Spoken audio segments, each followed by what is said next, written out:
बिस्मिल्लाहिर्रहमानिर्रहीम। Clinical science gynae and obs long female reproductive system. तो student, इसमें जो हम अभी टॉपिक स्टार्ट करने जा रहे हैं आफ्टर डिस्मेनोरिया, तो आपके पास जो टॉपिक है वो है जी अब नॉर्मल यूट्राइन ब्लीडिंग। हेडिंग दे दें अब नॉर्मल यूट्राइन ब्लीडिंग। तो इसको डिटेल में डिस्कस करेंगे इंशाल्लाह, जितने भी इसके पॉसिबल एमसी इस टॉपिक को भी हम exam oriented, hospital oriented and task oriented, ठीक है, इसको कवर करेंगे। आप लोग हेडिंग दे दें अब नॉर्मल यूट्राइन ब्लीडिंग। तो हेडिंग दे दें आप लोग अब नॉर्मल यूट्राइन ब्लीडिंग, अब नॉर्मल यूट्राइन यूट्राइन ब्लीडिंग। तो ये आपके पास है जी आज का टास्क, ठीक हो गया।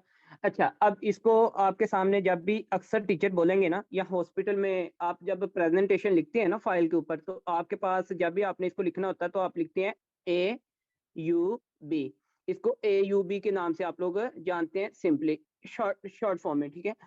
अच्छा जी, अब AUB का एक और भी नाम है, आप लोगों को पता होना चाहिए। इसको कहा जाता है हाँ जी, इसका जो सेकंड नेम है ना, इसी टॉपिक को कभी कभी आपको बुक्स में मिलेगा कि अब नॉर्मल मेंस्ट्रुएशन ब्लीडिंग। इसको क्या कहते हैं जनाब अली? अब नॉर्मल मेंस्ट्रुएशन, अब नॉर्मल मेंस्ट्रुएशन जनाब अली आपके पास क्या है? ब्लीडिंग है, ठीक है। तो ये भी आप लोगों को पता होना चाहिए। अच्छा, इसी के साथ मिलता जुलता एक टॉपिक है जिसका नाम है हाँ जी डिसफंक्शनल यूट्राइन ब्लीडिंग। हम अभी बात करेंगे एंड पे, वो एक सेपरेट टॉपिक आपके पास होगा, लेकिन बाद का अक्सर टीचर इसको डिस्क्राइब कर देते हैं अब नॉर्मल यूट्राइन ब्लीडिंग के साथ ही डिसफंक्शनल यूट्राइन ब्लीडिंग को भी कर देते हैं। लेकिन हम क्या करेंगे, हम इसको थोड़ा सेपरेट मतलब के डिस्क्राइब कर लेंगे, ठीक है, क्योंकि उसमें से एमसीक्यूज आपके बनते हैं, तो इसलिए हम उसको भी सेपरेटली कवर करेंगे। अच्छा, before going to greater detail, हम कुछ बेसिक कंसेप्ट जो आप लोग पहले भी जानते हैं उनको थोड़ा सा हम करेंगे, रिवाइज करेंगे, ताकि आगे भी आपको चीजें जो है ना आसान हो जाए। तो सबसे पहले जो आपके साथ पॉइंट यहाँ से क्लियर होना चाहिए वो आपके पास ये है, इसको जरा देख लें प्लीज। ये ना कुछ दो तीन लाइनें लिखें प्लीज, खूबसूरत सी लाइनें लिख लें और इनको याद भी रखना है, थोड़ा सा मतलब के अपेरेंटली करके लिखिएगा, ठीक है। तो नॉर्मल लिखें please. Normally, normally in each month, in each in each month, normally in each month duration of, लिखने please, duration of duration of menses या menstruation, हाँ जी लिखें menstruation। आपके पास जनाब बिली क्या है? menstruation bleeding, मेंस्ट्रुएशन ब्लीडिंग, ये आपके पास जो टाइम है, हाँ जी, ये क्या होता है नॉर्मल बताएं ना प्लीज। आपके पास जो नॉर्मली इन ईच मंथ जो 28 डेज का जनाबेली साइकिल होता है, इसमें जो मेंस्ट्रुएशन ब्लीडिंग का जो टाइम होता है वो आपके पास कितना होता है? ये आपके पास 2 से, हाँ जी, 2 से 7 डेज, 2 से 7 डेज। तो ये आप लोगों को पॉइंट पता होना चाहिए। और डे 1 भी आ जाता है, ठीक है, डे 1 भी आ जाता है। इसमें मीन के आप 8 डेज की बात कर लेते हैं। बाकी जो बुक आपकी लिख रही है, रिकमेंड कर रही है 2 से 7 डेज की बात करिए। और जो एवरेज आप बात करते हैं, एवरेज इसकी बात करते हैं जनाब अली, इसमें जो सबकी कॉमनली एक तरह से बात करते हैं वो आपके पास 5 डेज आ जाते हैं। कितने डेज आ जाते हैं? 5 डेज। तो ये आप लोगों ने नॉर्मल मेंस्ट्रुएशन में बात भी की थी, ठीक है। अच्छा जी, अब आगे बात कर लेते हैं, देखें। और इसमें 2 से 7 डेज फ्रॉम, लिख लें प्लीज, फ्रॉम फ्रॉम 2 से 7 डेज, ठीक होगा जी। अच्छा, अब एक और बात आप लोगों को यहाँ से पता होनी चाहिए, मैंने आप लोगों को ये बात बताई थी कि भाई इसमें जो ब्लड आपके पास लॉस होता है वो कितना होता है, बताएं ना please. amount of blood loss in the menstruation bleeding, normally amount of blood loss in the menstruation cycle will be, हाँ जी, कितनी है वो आपके पास? 20 से लेके 80 ml तक है ना। तो 40 से लेके 80 ml तक भी आप लोग बात करते हैं ना, मतलब कि गूगल पे जो आप अक्सर देखेंगे 40 से लेके 80 ml तक भी आती है बात, बुक्स में कभी कभार आपके पास 20 से लेके 40 ml तक भी, लेकिन 40 से 80 ml आप लोग बात करें। तो ये भी लिख लें प्लीज आप लोग कि भाई and normally loss blood volume, जो ब्लड का वॉल्यूम आपके पास जो लॉस होता है वो कितना? 40 ml से जनाब अली 40 ml टू 80 ml, ठीक होगा जी। तो ये भी आप लोगों को पॉइंट पता होना चाहिए। अच्छा, अब आते हैं आगे, बट ये पॉइंट आपने याद रखना है कि मेन जो इसके लिए टॉपिक के लिए इंपॉर्टेंट चीज है ना आपके पास, but any change in the quantity, ये लिख लें please, any change in quantity, any change in quantity में चेंज आना या फिर ड्यूरेशन में चेंज आना, in duration and frequency, any change in quantity, duration या फिर फ्रीक्वेंसी में, ठीक है। In menstruation cycle, during menstruation any change in the quantity, duration and frequency in menstruation bleeding, in menstruation, हाँ जी, bleeding, in menstruation bleeding will be considered, इसको याद रखिएगा, will be considered, इसको जो कंसीडर किया जाएगा will be consider AUB, इसको कहते हैं जी AUB। ऊपर मैंने आपको नॉर्मली बात बताई है, नीचे आप लोगों को AUB की जो एक तरह से डिफाइन करना है ना, इसको आपने, तो वो आपके पास भी बात हो गया। देखिए बात तो ये की है ना हमने कि भाई नॉर्मली जो 28 डेज का मंथ होता है उसमें जनाब अली जो आपके पास जो मेंस्ट्रुएशन ब्लीडिंग है वो 2 से 7 डेज है, ठीक है। ये तो इसका ड्यूरेशन है। अगर हम ड्यूरेशन की बात करें तो ड्यूरेशन आपने 2 से 7 डेज की बात कर ली है। और मैंने ये भी कहा कि जो इसकी जनाब अली आपके पास क्वांटिटी है, तो ये क्वांटिटी आप लोगों ने ये बात कर ली है, क्वांटिटी की भी बात आप लोगों के साथ आ गई है, ठीक होगा जी। तो ये भी आप लोगों को पता होना चाहिए। और आपके पास जनाब अली इन द मेंस्ट्रुएशन, अच्छा अगर इनमें कुछ चेंज आ जाता है, मतलब क्वांटिटी में, ड्यूरेशन में, फ्रीक्वेंसी में कुछ चेंज आता है मेंस्ट्रुएशन ब्लीडिंग की तो वो आपके पास क्या होगी, अबनॉर्मल यूट्राइन ब्लीडिंग होगी। मेरी बात आप समझ गए? तो ये आप लोगों को पॉइंट इसका पता होना चाहिए। अब आते हैं जी आगे, एक यहाँ पे ना डायग्राम बना लें साइड पे, ताकि आगे आप लोगों को ये काम भी आएगी इंशाल्लाह। तो साइड पे ना एक डायग्राम बना लें और कंसेप्ट भी लिख लें प्लीज, थोड़ा सा आपके पास जो है ना कंसेप्ट क्लियर हो जाए, फिर आगे इसको जो है ना डिटेल में जाते हैं। देखिए अगर बात करते हैं यहाँ पे, ये आपके पास है जी फ्लोपियन ट्यूब्यूल, ऐसे है ना, क्या फ्लोपियन ट्यूब है। अच्छा ये आपके पास फंडस है, फंडस ये इधर भी फ्लोपियन ट्यूब है। और यहाँ पे जनाब अली आपके पास क्या है कि बॉडी ऑफ द यूट्रस है, क्या है, बॉडी ऑफ यूट्रस। तो ये तो आप लोग पॉइंट इसका जान, अच्छा ये बॉडी ऑफ यूट्रस है। अच्छा बॉडी ऑफ यूट्रस के बाद यहाँ पे ये आपके पास क्या है जी, ये विजाइना, बर्थ कनाल जिसे आप कहते हैं। अब फिर यहाँ पे आप लोगों को बड़े अच्छे से पता है कि जो यूट्रस की लाइनें हैं, जो लेयर्स हैं वो कितनी है, हाँ जी, how many layers of the uterus, 3 layers. कितनी लेयर्स हैं? 3 लेयर्स। कौन कौन सी हैं जी आपके पास? कंसीडर कर लें इसको पेरीमेट्रियम, इसको क्या कंसीडर करें, पेरीमेट्रियम कंसीडर कर लें। ये तो आप लोगों ने पहले कल भी बात की थी डिस्मेनोरिया में भी, अब यहाँ पे भी देख लें। और पेरीमेट्रियम के बाद जो आपके पास लेयर आती है उसका नाम क्या है? मायोमेट्रियम। आप उसको भी जानते हैं, क्या नाम है इसका? मायोमेट्रियम, जो कि मसल की बनी हुई है। मायोमेट्रियम की आप लोगों को बड़े अच्छे से पता है। फिर मायोमेट्रियम के बाद एक जो आपके पास लेयर है उसका नाम क्या है वैसे बताएंगे प्लीज मुझे? इसके बाद आपकी जो लेयर है उसका नाम है आपके पास एंडोमेट्रियम। क्या नाम है? एंडोमेट्रियम। और एंडोमेट्रियम याद रखिएगा, ये आपके पास क्या है, ये एक मिकोजा लेयर है, ठीक होगा जी। Endometrium having further 2 layers, functional layer and basal layers, ये आप लोगों को पता, जो कि मेंसेस के दौरान जनाब अली क्या करती हैं, शेड करती हैं, ठीक है। तो ये तो पॉइंट आप लोग जानते हैं। देखें अब आपसे मेरा क्वेश्चन है, मुझे आप बताएंगे कि भाई ईच ईच मंथ जो मेंसेस में आपके पास इन तीनों लेयर में से किस लेयर की शेडिंग होती है, बताएं ना। अभी मैंने बता भी दिया है, जो स्पीडली मैंने बताया ना आपको, इन तीनों में से किसकी होती है आपके पास? ये एंडोमेट्रियम की होती है ना। और मेंस्ट्रुएशन की साइकिल में जनाब अली आपको ये निकलती है, ठीक होगा जी। और इनकी जो रेंज होती है, जो मेंसेस का आपको मैंने ड्यूरेशन बताया, वो 2 से 7 डेज आपके पास होती है। और जो ब्लड आपके पास लॉस होता है वो तकरीबन 40 से 80 ml तक होता है, ठीक है। तो अब यहाँ पे आपसे मेरा क्वेश्चन है, मुझे आप बताएंगे जी डॉक्टर, आपसे मेरा क्वेश्चन, और डॉक्टर आपसे मेरा क्वेश्चन है कि अब नॉर्मल ब्लीडिंग, यहाँ पे अब क्वेश्चन ये रेज होता है कि अब नॉर्मल ब्लीडिंग यहाँ पे होती कैसे है, एक बात ये। फिर मेरा आपसे ये क्वेश्चन है कि एक फीमेल है, वो कहती है जी डॉक्टर साहब हर मंथ मेंसेस आते हैं, क्या ये बात ठीक है?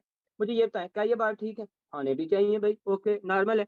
फिर ये क्वेश्चन आता है कि साथ में फीमेल कहती है कि डॉक्टर साहब उसकी जो है ना साथ में ब्लीडिंग होती है, और ब्लीडिंग का जो ड्यूरेशन है वो 2 से 7 डेज है, क्या ये बात ठीक है?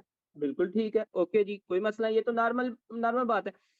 लेकिन अगर फीमेल आपके पास आती है और वो ये कहती है कि डॉक्टर साहब जब मुझे मेंसेस आती हैं तो ब्लीडिंग मेरी जो है, ब्लीडिंग का जो ड्यूरेशन है वो 12 डेज है, क्या है?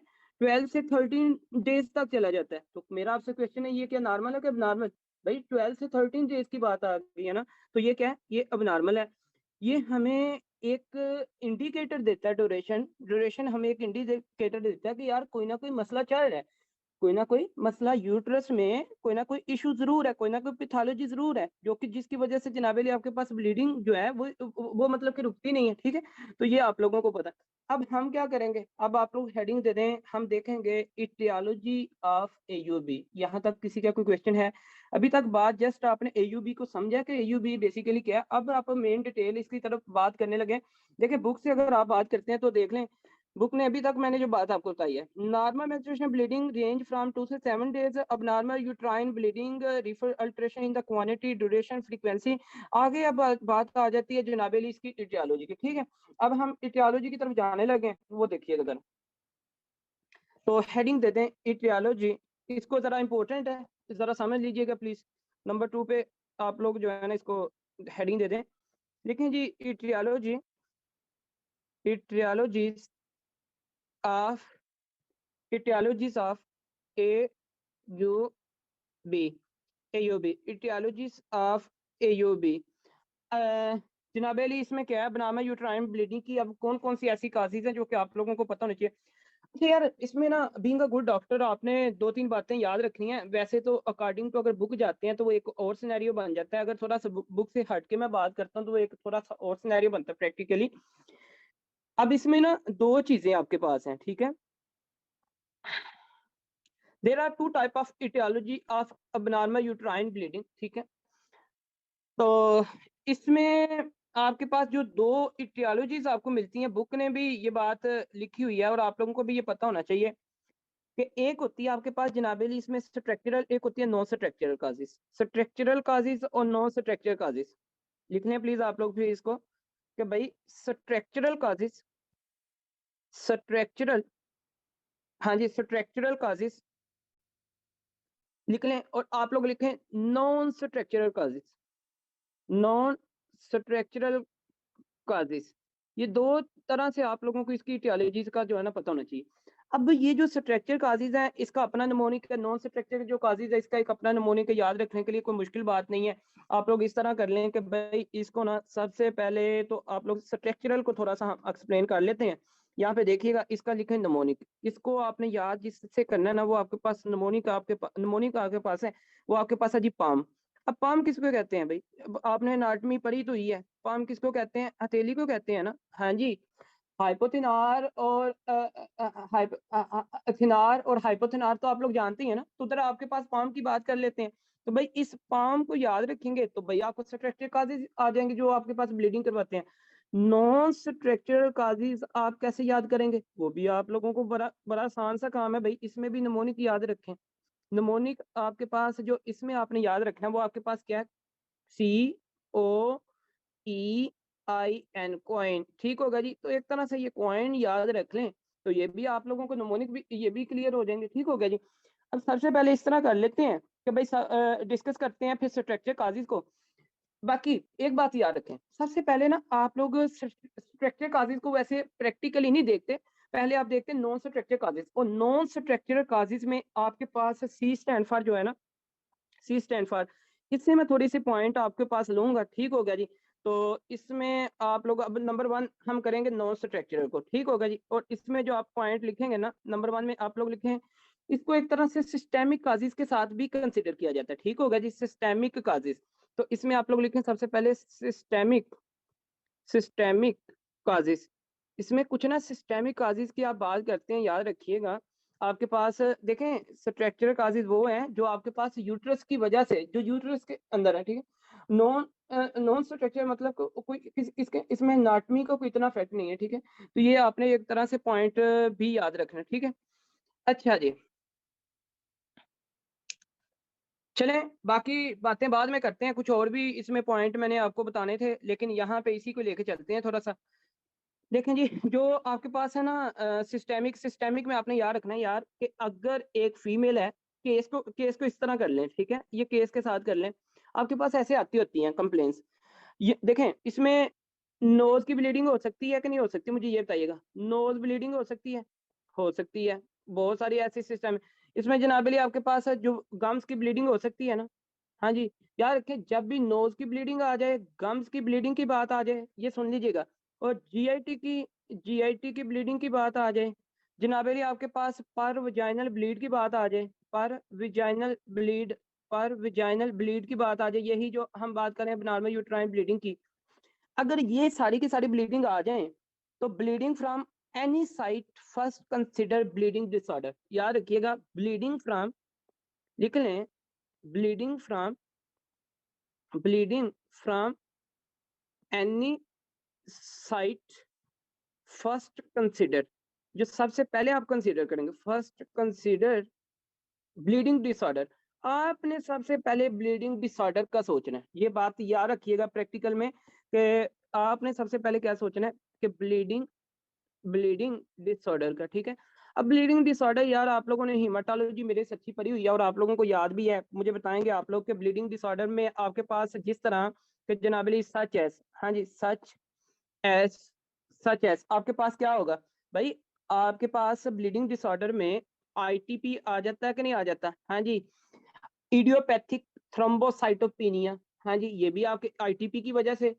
फिर आपने आईटीपी देखें, ये जो आईटीपी है, आईटीपी में के अंदर हम ये एक ऑटो इम्यून आपके पास डिसऑर्डर है, क्या है, ऑटो इम्यून आपके पास डिसऑर्डर है, प्लस आपके पास जनाबली ये क्या है कि यंग फीमेल्स में होता है, किसमें, यंग फीमेल में, ये आपको इसका क्ल्यू मैंने थोड़ा सा बताया, बाकी आप बातें वहां पे आप जानते हैं। फिर आईटीपी के बाद अगर मैं बात करूं वोन वैलिब्रेन फैक्टर की डेफिशिएंसी, भाई वीडब्ल्यूडी आपके पास हो सकती है, इसकी वजह से ब्लीडिंग हो सकती है। फिर आपके पास डिसएमिनेटेड इंट्रावास्कुलर कोआगुलेशन, भाई डीआईसी की वजह से हो सकती है, ठीक है। तो ये कुछ आपके पास है जनाबली ब्लीडिंग डिसऑर्डर, और जब आप ब्लीडिंग डिसऑर्डर के बारे में सोचते हैं ना, तो इनकी जो कन्फर्मेशन है ना, फॉर कन्फर्मेशन, इनकी कन्फर्मेशन के लिए जो फिर आप टेस्ट करते हैं, आप लोग क्या करते हैं मुझे बताएं ना भाई, आप लोगों ने चेक करना होता है पी टी, हाँ जी, और पी टी टी को, ऐसे ही है ना, पीटीटी टेस्ट, आप इस टेस्ट को करते होते हैं, ठीक है। तो ये आप लोगों को पता, और आप side by side clotting factors को भी आप लोग मतलब के देखते हैं, ठीक है। अच्छा, ये तो आपको मैंने सिस्टेमिक जो है ना काजी, इसके देखें, सबसे पहले ना आपके पास जब भी ये ब्लीडिंग की बात आ जाए, तो आपने इनसे हट के ना पहले आपने इसका सोचना है, सिस्टेमिक काजीज के बारे में, तो वो कौन से, अच्छा जी आगे आते हैं। अब इसके अलावा आपके पास सिस्टेमिक काजीज,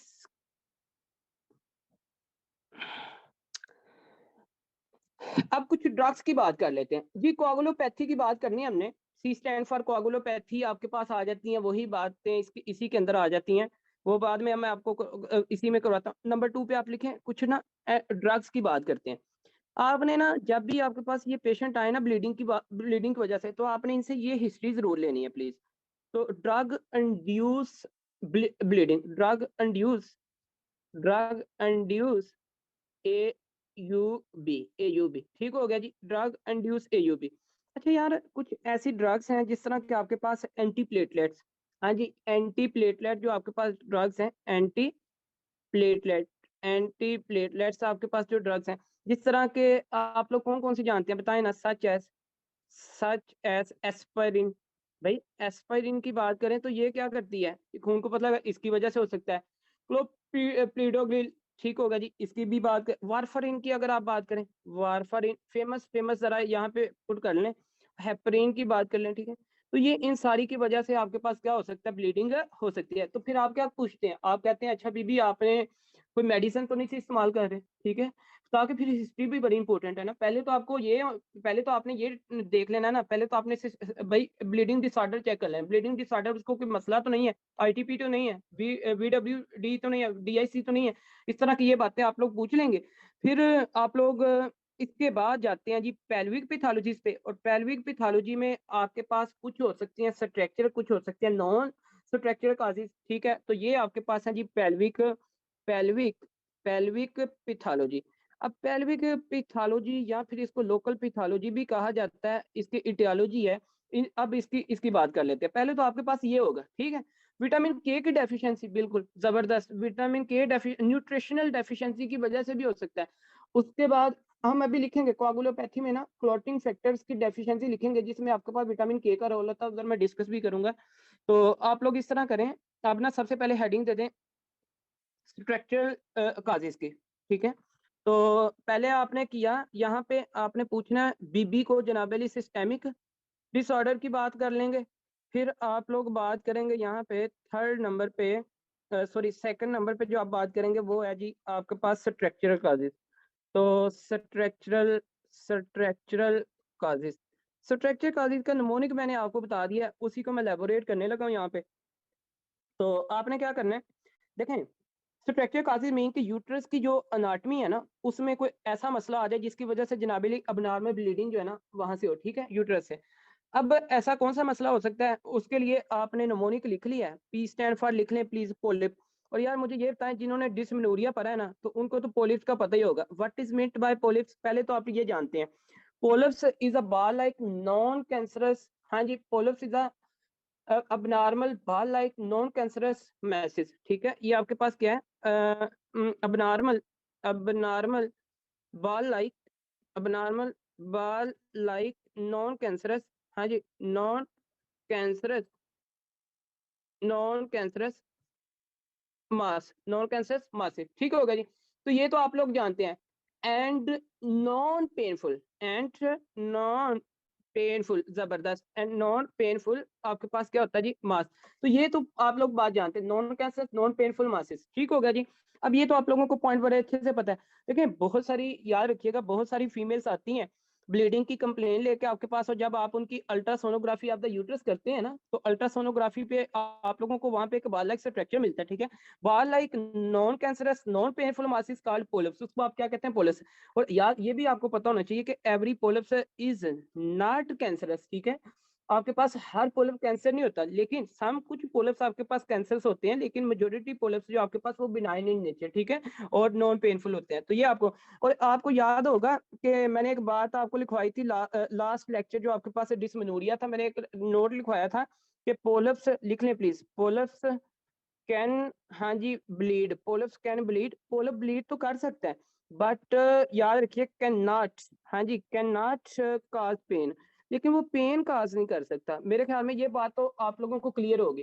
पोलिप से जनाबे वाली पेन तो काज नहीं कर सकता, ठीक है, लेकिन ये ब्लीड जरूर कर सकता है। तो हम क्या कर रहे हैं, हम तो भाई अबनॉर्मल यूट्राइन ब्लीडिंग की बात कर रहे हैं, तो डेफिनेटली फिर ये पोलिप क्या करेगा, ब्लीड करेगा, और जिसकी वजह से आप लोगों को ये पॉइंट यहाँ पे क्लियर, हाँ जी क्लियर है, बताएं जी। उसके बाद नंबर 2 पे बात कर लेते हैं, पाम है, पाम में आपके पास जनाब ए स्टैंड फॉर, जो एमसीक्यूज है मैं आपको बता दूंगा भाई, ये पोलिप्स हॉस्पिटल में कॉमन है, ठीक है, ये मैं आपको बात बता देता हूँ, ये चीजें आप लोग जो हॉस्पिटल के लिए और एग्जाम के लिए।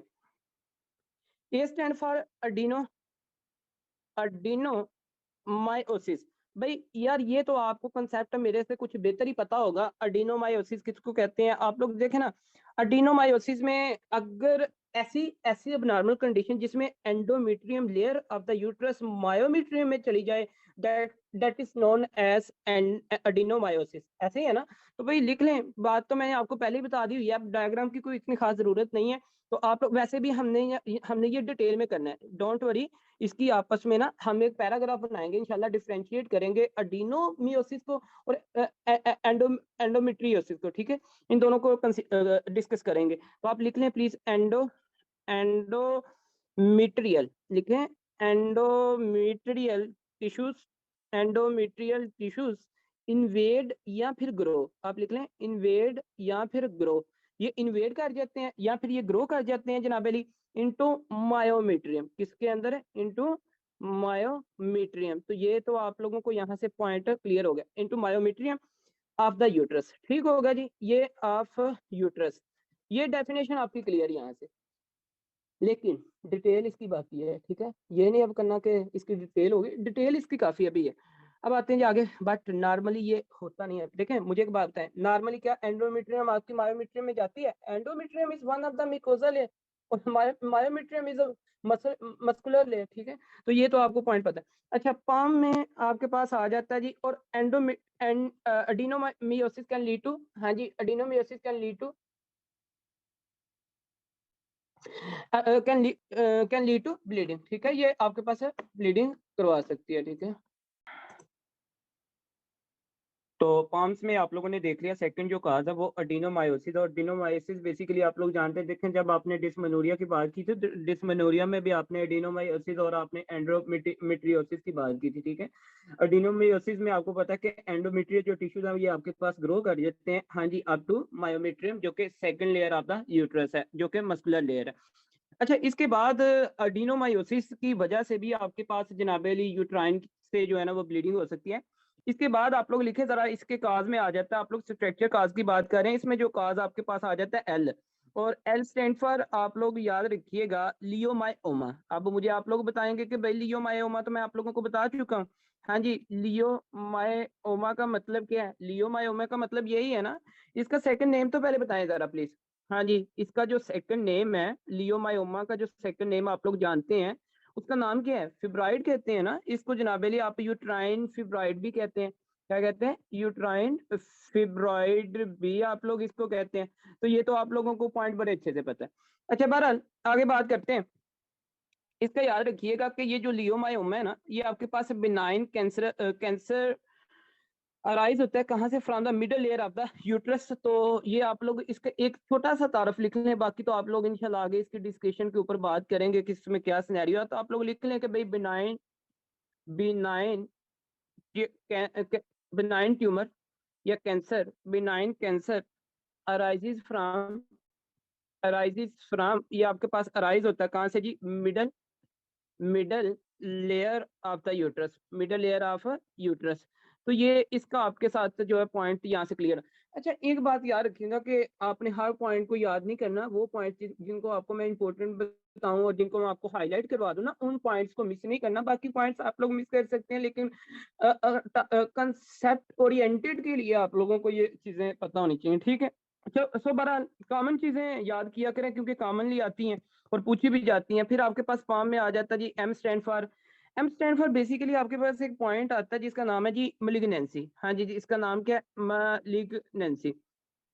तो मलिग्नेंसी बेसिकली क्या है कि मलिग्नेंसी आप लोग कहते हैं मलिग्नेंट कैंसर को। अगर एक मलिग्नेंट कैंसर है जनाब, can affect to the uterus and can lead to the abnormal uterine bleeding, ठीक है। तो ये भी आप लोगों के पास आ सकता है। और हाइपरप्लेजिया, और हाइपरप्लेजिया तो आप लोग बड़ी डिटेल में बात कर चुके हैं ना, कहाँ पे भला? हाँ जी, जनरल पैथोलॉजी जब आप लोगों ने बात की थी, ठीक है, जनरल पैथोलॉजी में आपने टॉपिक का इसको डिस्कस किया। So this is all about structural causes which lead to abnormal uterine bleeding, ठीक है, जिसमें आपने पोलिप्स की बात किया। एमसीक्यू आता है, इसको डिटेल में आपने करना है, उस लियोमायोमा करना है इंशाल्लाह, और मेलिग्नेंसी तो आप लोग करते ही रहते हैं, ठीक है। सो बहरहाल नेक्स्ट आगे बात कर लेते हैं।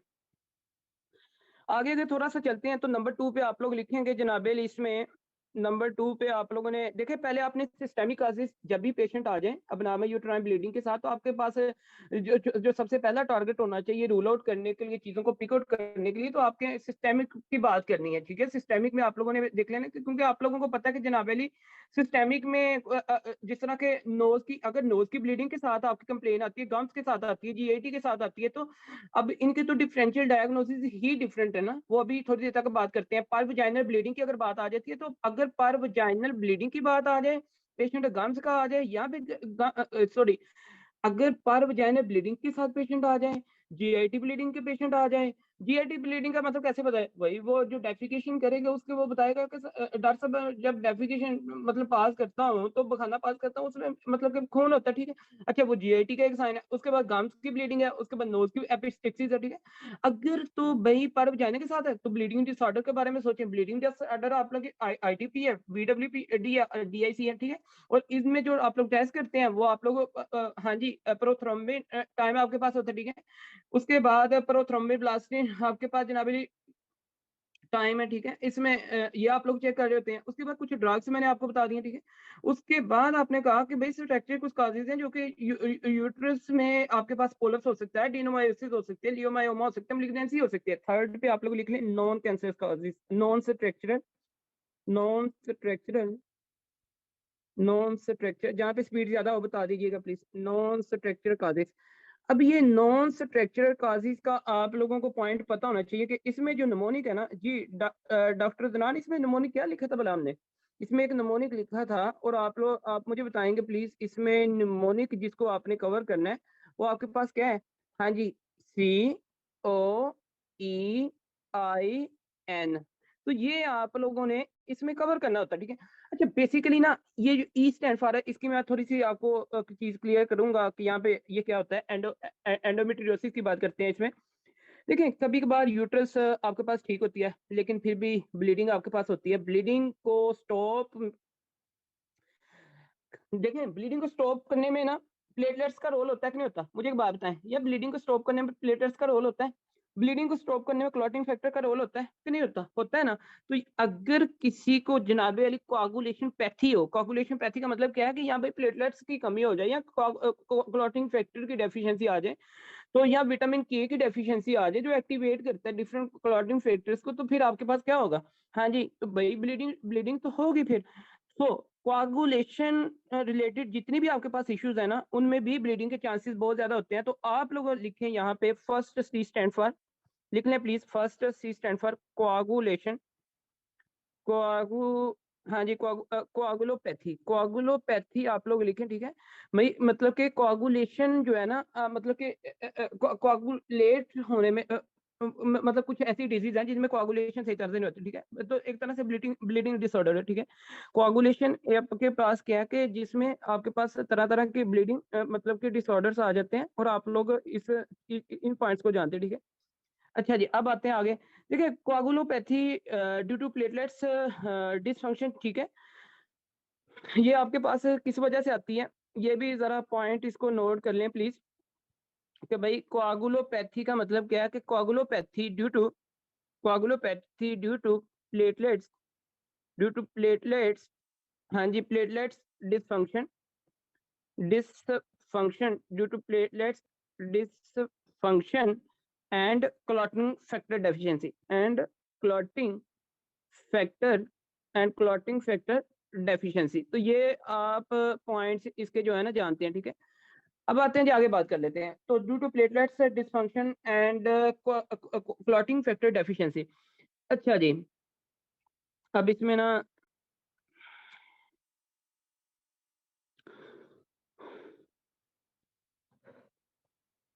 एक,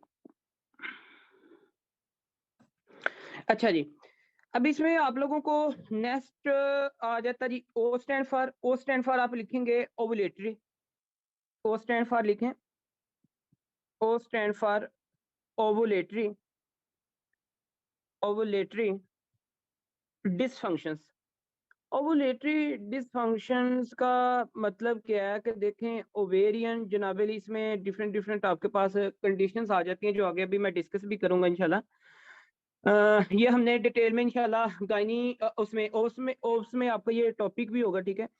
तो इसके अंदर क्या होता है जनाबेली, ओवेरियन फेलियर, देखें ओवेरियन फेलियर, और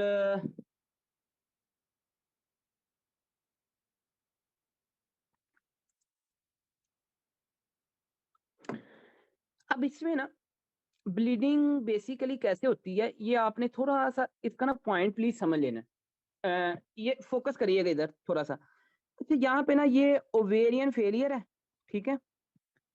ovarian failure can lead to abnormal uterine bleeding. कैसे, देखें, जब मिनारकी होती है ना, मतलब कि मिनारकी आप लोग जानते हैं, फर्स्ट टाइम मेंसेस का आना, मिनारकी जब होती है ना, अच्छा एक फीमेल है, यंग फीमेल है, उसको मिनारकी हुई, ठीक है। अब जिस टाइम उसकी मिनारकी होती है, तो सम टाइम ऐसे होता है कि ऊपर जो हाइपोथैलेमस है ना, हाइपोथैलेमस एंड जो पिट्यूटरी का एक्सिस है, ये जनाबेली इमेच्योर होता है। ये क्या होता है? इमेच्योर होता है। मेरी बात आप समझ रहे हैं? हाइपोथैलेमस इमेच्योर है। अभी हाइपोथैलेमस मतलब कंप्लीटली वर्क, भाई अभी फर्स्ट मिनारकी थी ना। अच्छा, उसने क्या किया, गोनाडोट्रोपिन रिलीजिंग हार्मोन को रिलीज करना था, पिट्यूटरी ने आगे एफएसएचएलएस को करना था, वो यहाँ पे आते तो फिर ही मिनारकी होनी थी ना। अब होता क्या है कि जिनमें इमच्योर जनाबे हाइपोथैलेमिक पिट्यूटरी एक्सिस होता है ना, तो उनमें कभी कभार क्या होता है कि जनाबे अली इरेगुलर जो है ना साइकिल स्टार्ट होता है, ठीक है। इनिशियली इनिशियली इरेगुलर मतलब के साइकिल जो है ना स्टार्ट होता है, किस वजह से? Due to immature hypothalamic pituitary axis. मेरी आप बात समझे कि नहीं समझे? उनकी जो ये मिनारकी है, उनका ये जो साइकिल है वो आता है इरेगुलर, ठीक हो गया जी। इरेगुलर मतलब कि एक तरह से मेंसेस आता है। अब इरेगुलर होने की वजह से अगर एक दफा आया इरेगुलर, नेक्स्ट टाइम आपके पास बहुत ज्यादा इसमें ब्लीडिंग हो सकती है, ठीक है ना। तो इस तरह से एक पॉइंट, ये भी आगे इंशाल्लाह आप लोग बात करेंगे इसकी डिटेल में। बस थोड़ा सा पॉइंट मैंने एक बताया कि ओवुलेटरी जिस टाइम मतलब ओवुलेशन होनी होती है ना, ओवुलेटरी ओवुलेटरी डिसफंक्शन मतलब यही है ना। देखें मेरी बात सुने, जब हाइपोथैलेमस पिट्यूटरी एक्सिस से जनाब एफएसएच एलएच आएगा, एफएसएच आके क्या करता है, ओवरीज में जनाब फोलिकल को मैच्योर करता है। अब फोलिकल जब आपके पास मैच्योर होता है तो वो आता है जनाब आफ्टर 1 से लेकर डे 5 तक एफएसएच, फिर आप आगे एस्ट्रोजन करता है टिल 14 डे पे आपके पास एलएच, एलएच आपके पास क्या करवाता है, ओवुलेशन करवाता है। अब भाई एलएच नहीं होगा तो क्या आपके पास ओवुलेशन होगी? तो ओवुलेटरी डिसफंक्शन हो गया ना, क्यों नहीं हुआ, तो क्यों नहीं एलएच आएगा? हाइपोथैलेमिक पिट्यूटरी एक्सिस के इमेच्योर होने की वजह से, ठीक है। तो इरेगुलेशन इस तरह भी आती है, ये भी एक पॉइंट आपको पता होना चाहिए, इंपॉर्टेंट पॉइंट है। उसके बाद साइड बाय साइड लिखिएगा, ई ई स्टैंड फॉर नेक्स्ट लिखे, E stand for important point ये है एंडो एंडोमीट्रियल एंडोमीट्रियल प्रॉब्लम। भाई एंडोमीट्रियल प्रॉब्लम में कुछ 2-3 प्रॉब्लम्स आपके पास आ जाती हैं। एंडोमीट्रियल प्रॉब्लम जो है इसके जो इटियोलॉजी वो आपके पास एंडोमेट्रियोसिस है ना, एंडोमेट्रियोसिस, आप इस चीज को जानते हैं ना, एंडोमेट्रियोसिस को, ठीक होगा जी। तो एंडोमेट्रियोसिस बेसिकली क्या चीज है बताएं ना जी। एंडोमेट्रियोसिस का मतलब आपके पास क्या है कि भाई एंडोमेट्रियल टिश्यूज, लिख लें प्लीज। वैसे तो ये आपका डिटेल में टॉपिक है, endometrial tissues, endometrial tissues invade या फिर ग्रो, इन्वेड या फिर आपके पास क्या करते हैं जी, इन्वेड या फिर ग्रो, ये आपके पास ग्रो करते हैं, इन्वेड या फिर ग्रो इनटू, हाँ जी, इनटू मायोमीट्रियम। ये आपके पास जनाब अली मायोमीट्रियम में भी ग्रो करता है, प्लस आपके पास किस में करता है, एंड प्लस पेरीमीट्रियम में भी, तो पेरीमीट्रियम में भी करता है। तो ये आप लोग पॉइंट तो इसके मतलब कि आप लोगों को पता चल गया। बहरहाल उसके बाद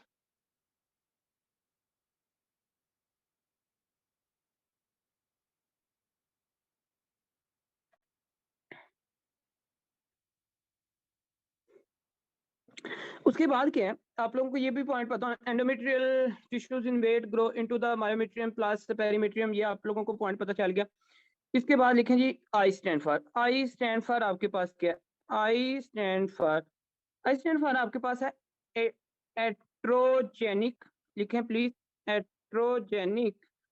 और एट्रोजेनिक में आपके पास जो सिनेरियो बनता है ना, वो आपके पास क्या है कि आप लोगों को पता होना चाहिए कि आई यू सी डी, अगर डॉक्टर की गलती की वजह से जब इंट्रायूट्राइन कैविटी में एडवाइस को मतलब आप लोग इंसर्ट करते हैं, तो उस दौरान भी अगर डॉक्टर की गलती की वजह से, अनप्रैक्टिस की वजह से आपके पास ये जनाबेली ब्लीडिंग हो सकती है, तो ये भी आपके पास एक तरह से आपको पता होना चाहिए। अच्छा, कुछ काजेज ऐसे भी अभी तक हैं अब नॉर्मल यूट्राइन ब्लीडिंग के, जो आप लोग अभी तक नहीं जानते। तो not yet confirm, not yet confirm, ठीक होगा जी। अभी तक नहीं पता कि भाई इडियोपैथिकली, आप ये समझ लें कि इडियोपैथिक, ठीक होगा जी। तो पेल्विक पैथोलॉजी सोचने से पहले मेरा आपसे क्वेश्चन है, पेल्विक पैथोलॉजी को सोचने से पहले अगर एक फीमेल आती है अब नॉर्मल यूट्राइन ब्लीडिंग के साथ, तो आप लोग किसके बारे में सोचेंगे? हाँ जी, मुझे एक बात बताएं, मेरा आपसे क्वेश्चन है कि पेल्विक पैथोलॉजी को सोचने से पहले अगर एक फीमेल आती है अब नॉर्मल यूट्राइन ब्लीडिंग के साथ, तो आप लोग क्या सोचेंगे? पहले आपकी जो थिंकिंग लेवल है किस किस साइड की तरफ जाना चाहिए, बताएं ना प्लीज।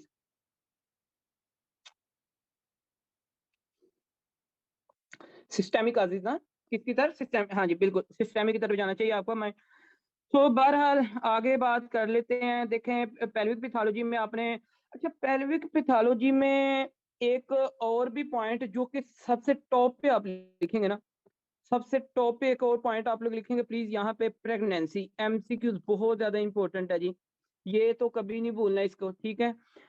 प्रेगनेंसी लॉस या मिस कैरेज या अबॉर्शन, अगर याद रखें भाई, चले नीचे मैं एमसीक्यूज के तौर पे लिखता हूँ, ये एमसीक्यूज आप लोगों ने कभी नहीं भूलना कि पेल्विक पैथोलॉजी के अंदर ही लिखें, पेल्विक पैथोलॉजी में, पेल्विक पैथोलॉजी में, अच्छा ये एमसीक्यूज है यार, ये मिस हो गया, यहाँ से एमसीक्यूज है, इसको लिख लें कि प्रेगनेंसी, प्रेगनेंसी लॉस, अगर प्रेगनेंसी लॉस हो जाती है इन द फॉर्म ऑफ, हाँ जी, in form of miscarriage, in form of miscarriage होने की वजह से, या फिर अबॉर्शन की वजह से, ठीक है। तो यहाँ पे किसकी वजह से, अबॉर्शन एबॉर्शन की वजह से, तो ये भी आप लोग इसका पॉइंट जो है ना लिख लें, ठीक है। तो एबॉर्शन की वजह से। अब आते हैं जी, आगे बात कर लेते हैं, नेक्स्ट प्लीज।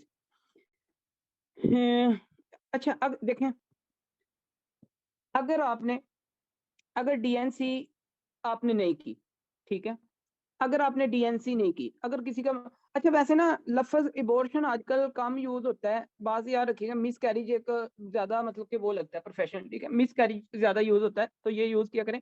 अच्छा, इसमें ये पॉइंट याद रखिएगा कि अगर किसी का अबॉर्शन हुआ या मिस कैरिज हुई और आपने जनाबे उसके कुछ टिश्यूज रह गए यूट्रस में, और आपने अच्छे तरीके से डीएनसी मतलब सफाई नहीं की, ठीक है, तो उसको क्या होगा, उसको मीट्रोरल्जिया होगा, उसको क्या होगा, उसको अभी हम कुछ टर्म्स पढ़ेंगे, उनमें से एक टर्म है मीटोरल्जिया। लफ्ज मैं ये लिख रहा हूँ, मीटोरल्जिया, ये वाला मैं लफ्ज लिख रहा हूँ, ठीक है। अच्छा, प्रोनाउंसिएशन देख लीजिएगा।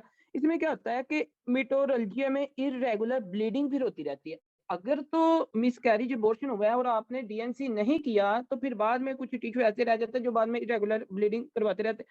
आपको पहली पैथोलॉजी में मैंने IUCD लिखवा दिया, एंड्रोमेट्रियल पोलस मैंने लिखवा दिया, कार्सिनोमा कुछ आपके, ठीक है, कुछ कार्सिनोमा जो कि मैंने आपको लिखवाया वो हिमलिग्नेंसी के साथ, ठीक है। एंडोमेट्रियल टीबी, भाई एंडोमेट्रियल टीबी भी लिखे हैं यहाँ पे ना, एक तो ये लिखे ना, एंडोमेट्रियल पोलप्स मैंने आपको लिखवा दिया, एंडोमेट्रियल एंडोमेट्रियल जनाबेली, अगर किसी को टीबी हो जाती है तो ये भी आपके पास है। एंडोमेट्रियल जनाबेली पोलप्स की बात आ जाती है, ठीक है, तो ये भी आप लोगों को सारे के सारे इसमें पॉइंट्स पता होने चाहिए, ठीक होगा जी। अडीनोमायोसिस मैंने लिखवा दिया, फिब्रॉइड मैंने लिखवा दिया, जो कि एक tumour of the smooth muscle है। फाइब्रॉइड आपके पास क्या है, tumour of the smooth muscle है एक तरह से।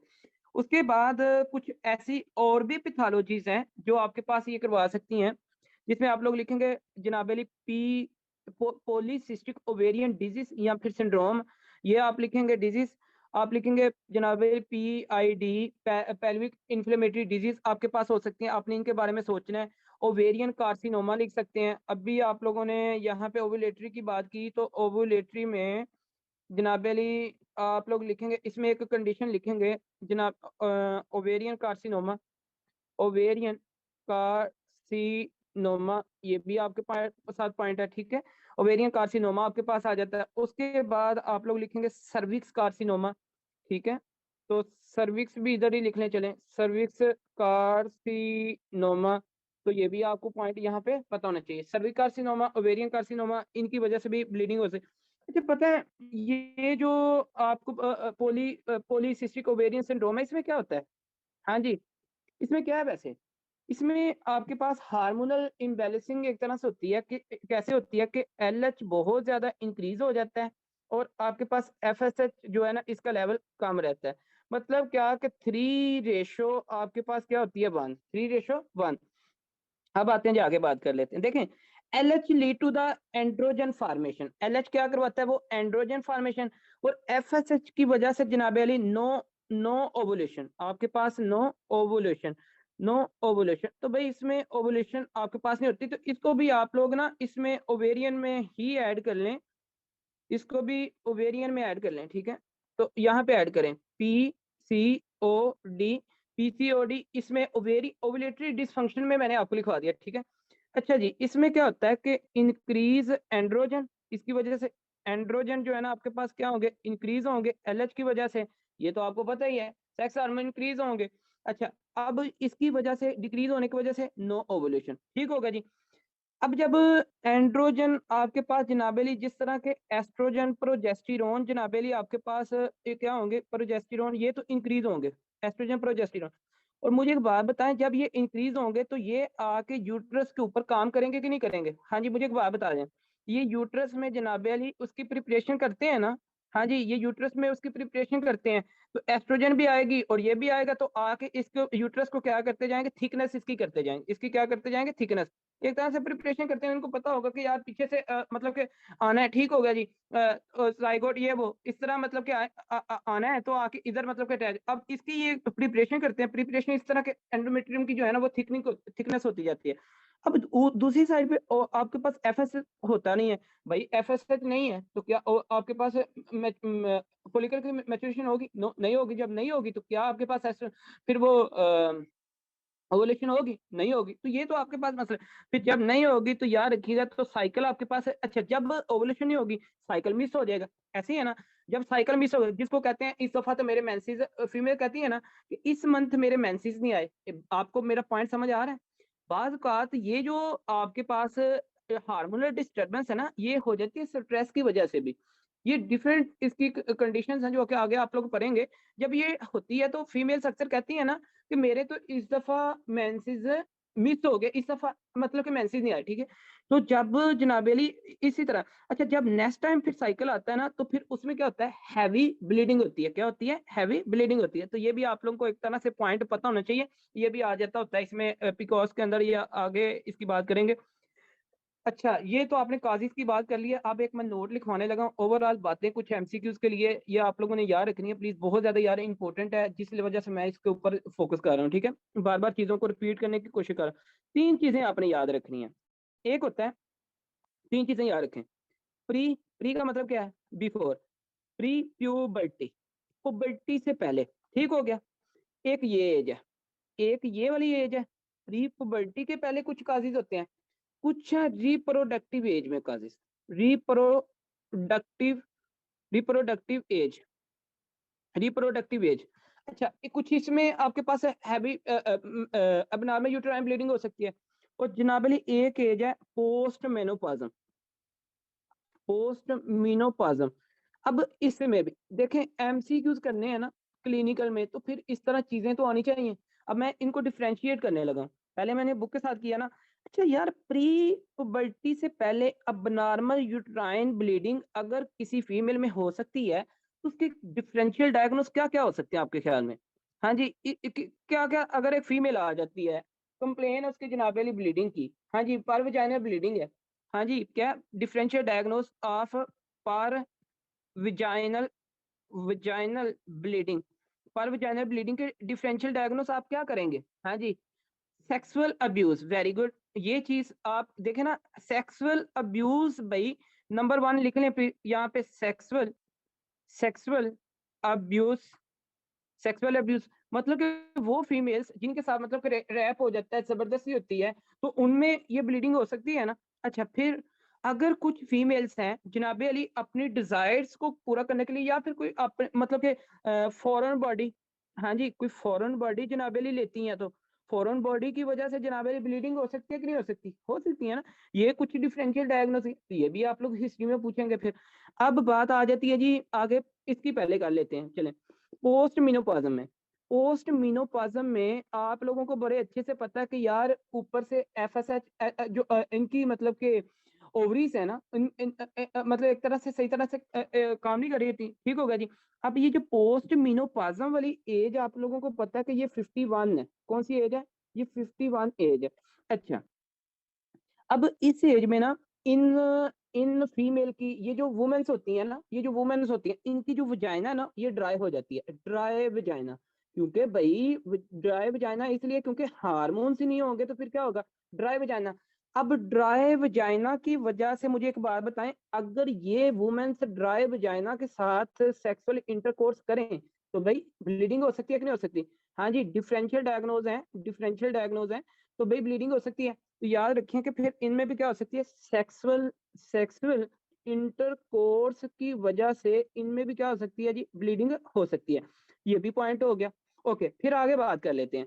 अगर मैं बात करूं जनाबे इन पोस्ट मिनोपॉज्म के अंदर, तो सबसे जो मोस्ट इंपॉर्टेंट एमसीक्यूज आपको पता होना चाहिए ना यार इनमें, एंडोमेट्रियल कार्सिनोमा, जिस तरह डॉक्टर सामा ने बता दिया, एंडोमेट्रियल, एंडोमेट्रियल, एंडोमेट्रियल कार्सिनोमा। तो ये एमसीक्यूज भी आता होता है। बाकी आप लोग इंशाल्लाह कार्सिनोमा की तो आगे बातें करेंगे, कैंसर की, ठीक है।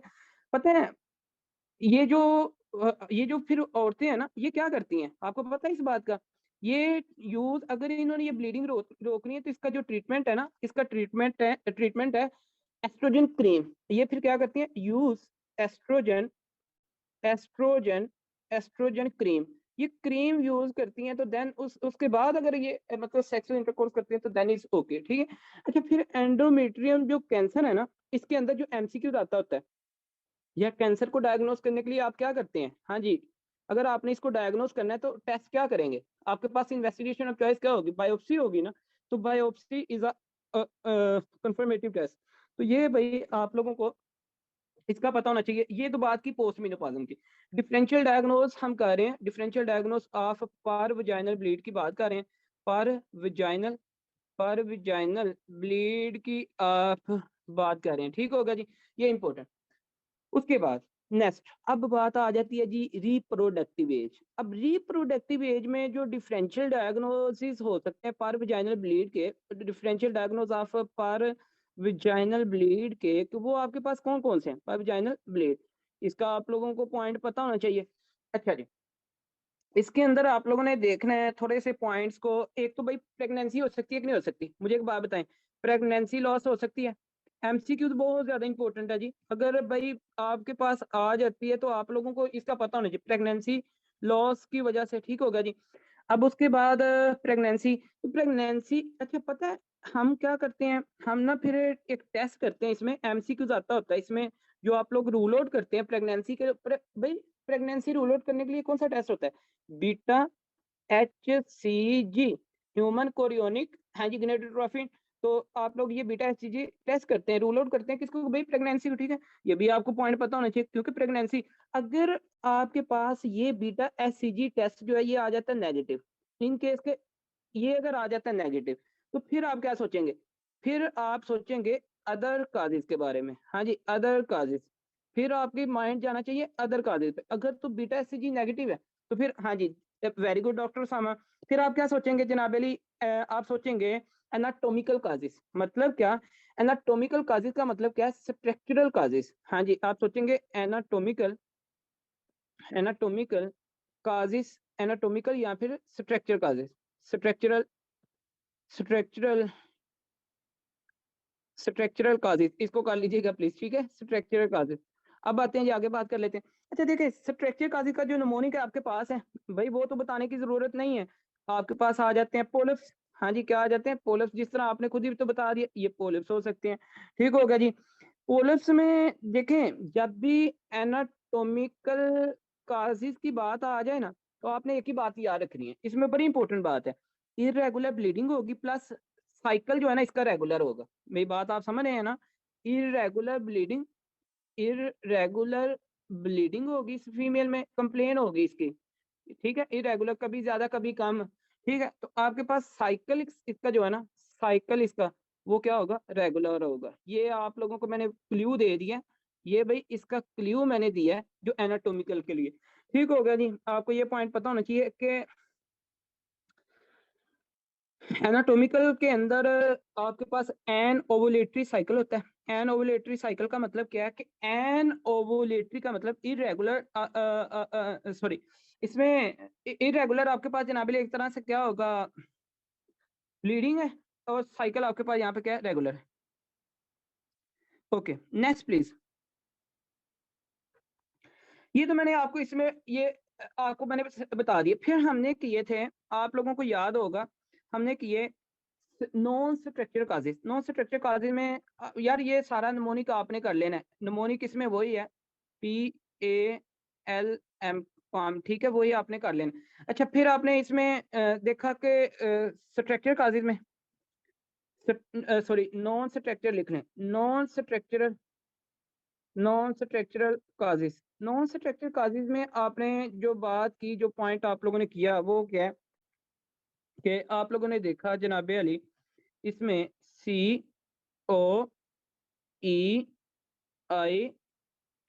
COEIN कोई। अच्छा, अब इसमें क्या होता है कि याद रखिएगा, आपके पास कागुलेशन तो आपने कर लिया, ओवेरियन आपके पास डिसफंक्शन आ जाता है। ओवेरियन डिसफंक्शन में मेनार्की स्टार्ट पे भी हो सकता है, आपके पास पॉलीसिस्टिक ओवेरियन डिजीज भी हो सकती है, मेनोपॉज़म भी हो सकता है। अच्छा यार, एक और भी बात याद रखें, बड़ी इंपॉर्टेंट बात यहाँ पे एक मिस हो रही है।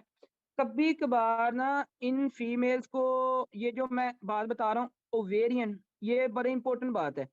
ओवेरियन डिसफंक्शन, ओवेरियन डिसफंक्शन, इसमें कुछ बातें आप लोगों ने याद रखनी है कि फर्स्ट मेनार्की पे ब्लीडिंग का हो सकती है बात, ये लिख लीजिएगा। इसके डिफरेंशियल जो आपने सोचने हैं ब्लीडिंग के लिए, डिफरेंशियल ऑफ पर विजाइनल ब्लीडिंग, पर विजाइनल ब्लीडिंग, ये आप लोगों ने यार अब सेट करना है जरा इसको, बाकी मैं भी करवा देता हूँ। एक आपके पास फर्स्ट फर्स्ट मीनार, मिनारकी जब स्टार्ट होती है, सॉरी मिनारकी तो खुद ही फर्स्ट है ना, व्हेन स्टार्ट मिनारकी, व्हेन स्टार्ट मिनारकी, ये पॉइंट। और आप दूसरा सोचेंगे जनाब अली पी कॉज की वजह से, ये भी मैंने चला जी। तो ये, हाँ इसमें, हाँ ये तो नॉन स्ट्रक्चर्स है ना, नॉन स्ट्रक्चर्स। अच्छा, इसमें आपके पास जो थर्ड है, आपने ये पॉइंट याद रखना है कि हाइपोथायराइडिज्म, ये पॉइंट बड़ा इंपॉर्टेंट है भाई। हाइपोथायराइडिज्म एंड हाइपरथायराइडिज्म, लेकिन हाइपोथायराइडिज्म ज्यादा, ये आपको पॉइंट पता होना चाहिए। हाइपोथायराइडिज्म, ठीक हो गया जी, हाइपोथायराइडिज्म। और आपने सोचना यहाँ पे हाइपर प्रोलैक्टिन, प्रोलैक्टिनोमा, प्रोलैक्टिनोमा। तो ये पॉइंट बड़े इंपॉर्टेंट हैं जी, ये आप लोगों को याद होने चाहिए, ठीक है। ये देख लें, इसमें आप बुक में ना ये हाइपर भी लिखा है, लेकिन हाइपर हरे, और यार ये इसकी आपको रीजन पता है क्यों, क्योंकि आपको पता ना कि जनाब अली जो हाइपोथायराइडिज्म है, इसमें T3 T4 का लेवल कम होता है, ऊपर फिर नेगेटिव फीडबैक जाता है, वो TCH ज्यादा आता है। TCH जनाब अली क्या फिर करता है, इफेक्ट करता है गनेटोट्रॉफी रिलीजिंग हार्मोन के ऊपर, और यहाँ से FSH LH नहीं आते, तो फिर ओवुलेशन में फिर मसला आ जाता है, ठीक है। तो ओवेरियन डिसफंक्शन की तरफ बात जाती है, फिर भी ब्लीडिंग के चांसेस आगे, लेकिन क्रोनिकली। अब आते हैं कि आगे बात हार्मोनल इश्यूज होते हैं ना, हार्मोनल इश्यूज की वजह से, तो बात कर लेते हैं आगे फिर। तो ये आपको ना डिफरेंशियल डायग्नोसिस है किसके लिए, per vaginal bleeding in the ovarian dysfunction, और ये आप लोग ऊपर भी लिख सकते हैं, ठीक है, जहां पे हमने ऊपर ये लिखा है। इनमें इरेगुलर साइकिल होता है एक तरह से, इन सब में ना एक तरह से क्या होता है कि irregular irregular irregular cycle, irregular cycle, ठीक हो गया जी, इरेगुलर साइकिल होता है। तो ये आप लोगों को पॉइंट पता होना चाहिए। देखें, एक बात याद रखें, जब भी साइकिल रेगुलर हो, स्मॉल ब्लीडिंग हो, तो एनाटॉमिकल काजेस के बारे में सोचना है, ये पॉइंट आपको पता होना चाहिए, ठीक है। तो अच्छा, वजाइनल लेसरेशन की वजह से भी ब्लीडिंग हो सकती है कि नहीं हो सकती, बताएं ना जरा थोड़ा सा। अगर वजाइनल लेसरेशन हो जाती हैं, तो भाई उसकी वजह से भी देखिए, जिस तरह dry vagina can lead to vaginal laceration, मतलब एक तरह से वो आपके पास है ऐसे ऐसे लाइनें, मतलब कि आप एक तरह से लगा लें, ठीक है, चीरा सा जो भर जाता है, ठीक है, उसकी वजह से ब्लीडिंग ब्लीडिंग हो सकती है कि नहीं हो सकती, हो सकती है ना। तो vaginal laceration can lead to the डायबर यूट्राइन ब्लीडिंग, ठीक है। तो ये भी आप लोगों ने यहाँ पे इसका पॉइंट भी याद रखना है। हाँ जी, any question from the etiology of abnormal uterine bleeding, बताएं प्लीज। ये था इटियोलॉजी, और ये पता है ये MCQ रिगार्डिंग सारे पॉइंट्स हैं। ये टेबल बहुत ज्यादा इंपॉर्टेंट है जी, मैं अभी आपको बता देता हूँ, ये MCQ आता है। बाकी आपको इटियोलॉजी जो है ना, ये बता रही होती है कि आपने हिस्ट्री कौन सी लेनी है, ये सारी चीजें आप लोगों को यहाँ से पता होना चाहिए। हाँ जी, क्लियर। देखें जी, काजीज को देख लें, ये आपके पास काजीज हैं, स्ट्रक्चर काजीज हैं, नॉन स्ट्रक्चर कुछ काजीज हैं, पोलप्स है, एडिनोमायोसिस है, लियोमायोमा है, और मेलिग्नेंसी है, हाइपरप्लेजिया, बाकी मैंने आपको कुछ बता दिए, ठीक है। ओके। और आपके पास जनाब कोगुलोपैथी है, ओवुलेटरी डिसफंक्शन है, endometrial iatrogenic not yet confirm, ये कुछ आपको पॉइंट्स पता होने चाहिए। बाकी post menopausal vaginal bleeding is cancer, ये आपके पास कैंसर हो सकता है, मैंने आपको भी बात बताई है, ये की फैक्ट है, ये भाई की फैक्ट है, जो कि एंडोमेट्रियल कार्सिनोमा मैंने बात बताई। या फिर आपके पास अदर अदर बात में मैंने बता दी, ड्राई वजाइना हो सकती है, ये साइड बाय साइड आपको ये भी पता चल गया। अब बात आती है जी हिस्ट्री पे, फिजिकल एग्जामिनेशन पे आपको कुछ चीजें मिलती हैं, प्रेजेंटेशन हमने लिखनी है, क्लिनिक का प्रेजेंटेशन के अगर फीमेल आती है तो वो कैसे कंप्लेन